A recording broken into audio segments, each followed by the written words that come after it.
And action! Hello and welcome to episode number 8. I'll just do a quick update for you.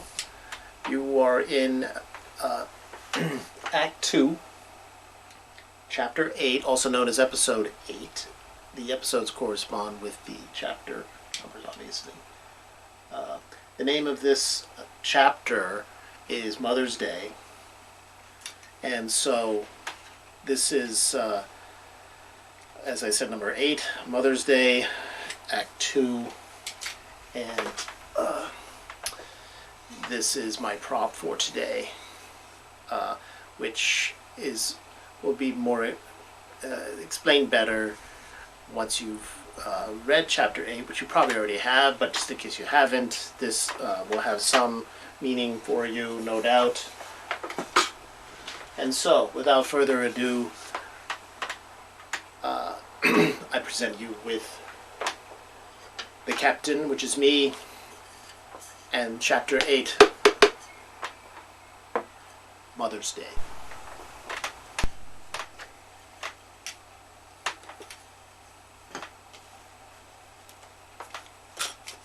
Well, let's see, where are we?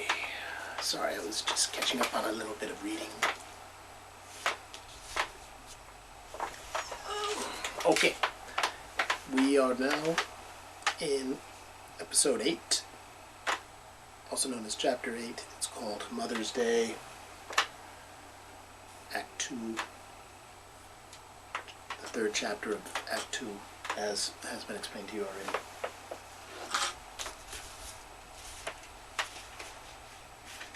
Captain's Log 20-0008, the Hermitage Lagoon, on a Wednesday. From my vantage point floating in the lagoon, I could see the skiff pulling up into the canal that ran out into the bay. I figured it was one of Art's boys. I had seen their schooner coming in from the bay towards one of the docks while I was out in a kayak getting my weekly exercise and inspecting the Blue Way. Today was a little hot, so I decided to float around in the lagoon to cool off when I climbed out of the kayak. The skiff pulled up alongside the edge of the canal. Sure enough, it was one of Art's boys. His name was easy to remember, because Art, always a man of few words, named his boy Art, who in turn named his boy Art. Family tradition, I guess.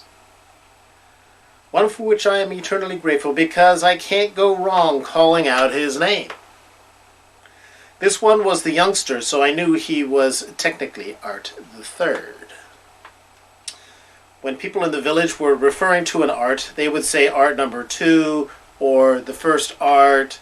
Otherwise, face to face, the one-word salutation worked just fine. Art! Ahoy, Captain! Got something for you. I see that. What I saw was a goat, standing on rigid legs, most likely about to topple into the drink. I figured it was from Kate's farm over on the Gulf side. I figured right.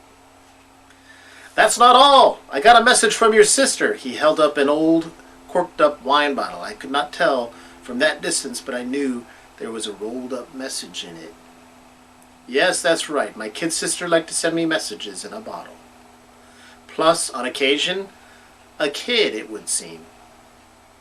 Number 3 did not have time to linger for chit-chat, not that he was inclined to do such a thing. He had to get back to the schooner and help his pa unload the shipment of stuff they got from Kate's farm and the other stops they made on their most recent voyage. There were closer places to do trading for the things Kate had on her farm, but they had other stops near where her village was on Pine Island, and, of course, she was family. Here's what her note said. My dearest brother, the captain. What news is there from over there on that side? Is there a Tennille Yet to go with the captain?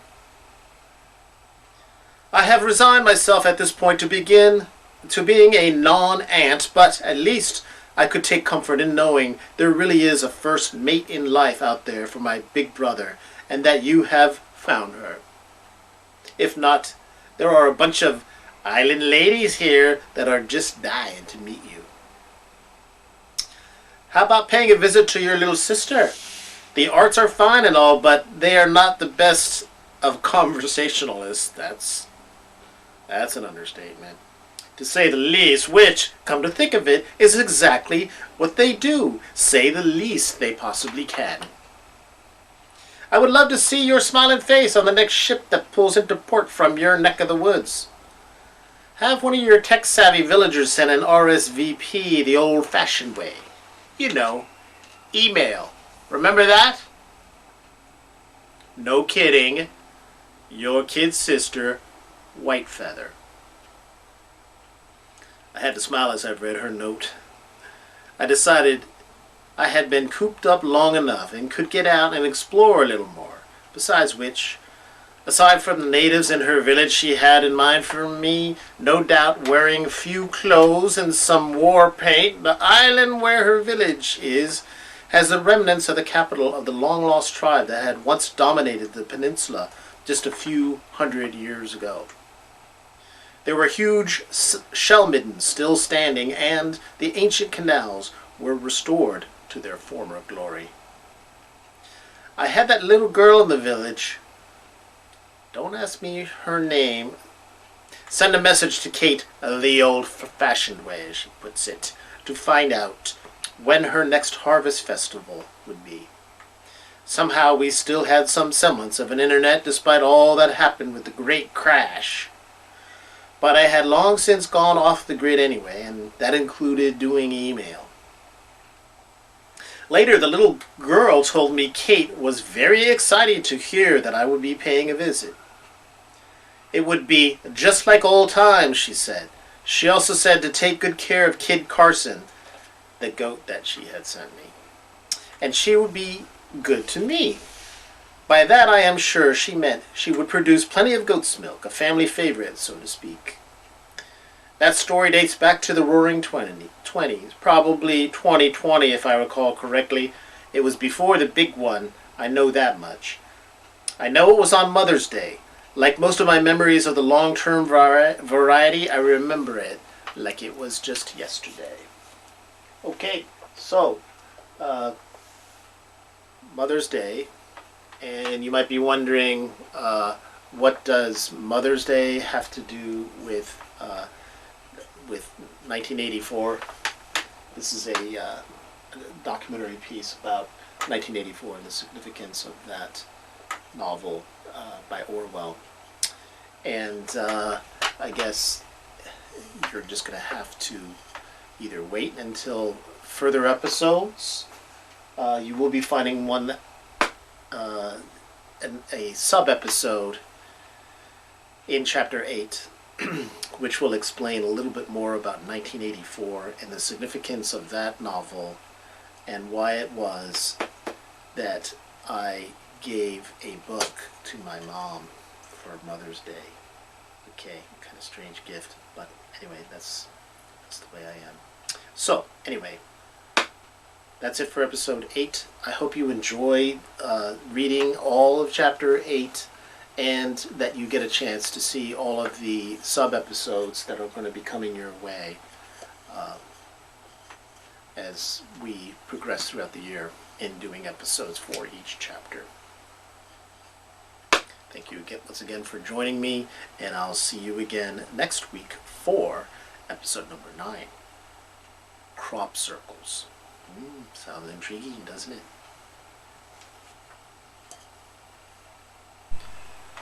That concludes our today's broadcast.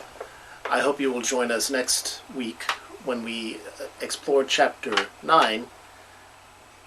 And I did want to point out that